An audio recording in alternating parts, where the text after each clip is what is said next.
What's up, everybody, and welcome to Rusty Fenders. Today, we're going to be doing a loaded pickguard with these fat 60s from the Fender Custom Shop.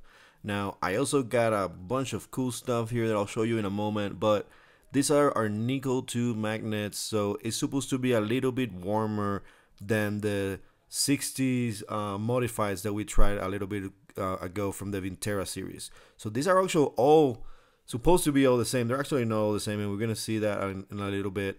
And I also didn't like those white pickup covers, so I changed them with the other ones, like the aged ones. So they do look pretty good. They do look pretty legit. Everything looks high quality, and I really like of course they're using the cloth cables. They're just so easier to handle, like when you're doing any sort of installation or anything. So if anybody has a hack for this step here, please let me know. I sped it up because I spent too much time trying to get this to align. This is like the third time that I do it, but in the reality of the strats is there's a more work to do than a Telecaster. So because there's more pickups. So I would say this installation went pretty clean, but I did make actually two mistakes that I think are worth noting, and you might learn from them. So before that, let's just get to the what we did previously. So we did the player series. First, I just bought the loaded pickguard off of eBay, and then I updated that pickguard with the Vintera modified 60s. And when I was doing the recording in clean, I didn't hear any different. I did have somebody in the comments say that the real difference was with distortion, and I did test it out, and of course you can hear a difference between the two, but it's so minimal that I didn't really want to do another A to B comparison, because like unless you have, like, I don't know, an incredible ear, when you put distortion on something, like, it's hard to hear the difference. So I decided not to compare these guys to the other ones. I'll just give you my honest opinion of like what I remember doing these installations like a few weeks apart. So I mean, my memory is pretty fresh of what I heard from the previous ones. So I think that's gonna be the best, way to go about it, because honestly, once you put it through the recording and once you do it, put it on the Final Cut project, it loses a lot of the differences, really, and everything starts sounding pretty much the same, at least to me. So I always like to leave extra cable. So every mistake that I make usually cuts me a little bit of cable. So, and I make a lot of mistakes. So why not have a little bit of extra cable if I need to change something? And actually, it was a good idea that I did it, because I made a mistake. I made two mistakes. So let's see if you can catch them as I'm making them. But for most of it, I'll say I'm getting the hang of organizing everything and making sure the cables are not moving.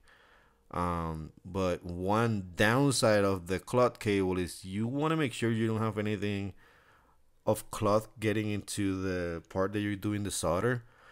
Basically, in an angle, you don't see it, but the cloth is getting into the solder, and then it makes it like all weird. Like, I don't know, it doesn't completely like has that shine that you're expecting. Over here I kind of noticed it, but and so this is here the second mistake. So this is what I was talking about. The cloth got into the solder, and it just like the solder just flew, just melted into the volume pot. And I did try to clean it a little bit, but I think it went too far. So I did tested it before putting in the guitar, and it worked, but there was something there. I think that leg specifically was like making it intermittent connection. So if you like bumped it a little bit, it will start working, but in specific angles, the volume stopped working. So that is something that I did off camera. I put a new volume pod in it, so I completely nuked that one. And yeah, that goes to show like if you're not looking from the right angle, that cloth gets into the hole and then makes the solder flow in the wrong direction. In this case, it just literally just went down that connection. So it's a good learn. I am definitely gonna take it easier when I'm doing anything with high heat, because I do think that is a combination of the high heat. Because I had to do it like 3 times, then I overheated that connection, and I definitely make something bad. So if you can see it there, it's a little bit brown. So I'm 100% sure that's the issue, because I moved it and I could hear it, like the disconnection of it. But check out how it sounds. So do let me know down in the comments below if you like it. Now, before I forget, somebody also told me that the capacitor is upside down. And that might be 100% true. I have no idea what I'm doing, but it actually, I didn't have any issues, so everything sounds pretty cool. I do like it. It is a little bit warmer, but the price difference is gonna make it very hard for me to say that it's better than the Vintera series or even than the base, player series.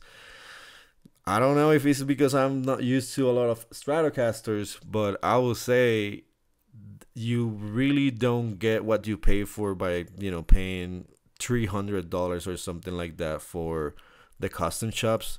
If you find the Vinteras in a good price, like, $60 like they were a little bit ago on the Fender website, I would definitely try them, because when you put pedals and everything, you can tweak everything through the amplifier, through the pedals, through the computer if you're recording. So you can make it sound really however you want. So I'm starting to think that some of these updates are not really necessary, and you can, even with pickup height, you can create a lot of change in the sounds. But for me, it was a good experiment. I really wanted to see what it was all about. I really wanted to see, like, what are you getting a custom shop. But let me know if you have any comments, and I'll see you in the next one. Cooling out.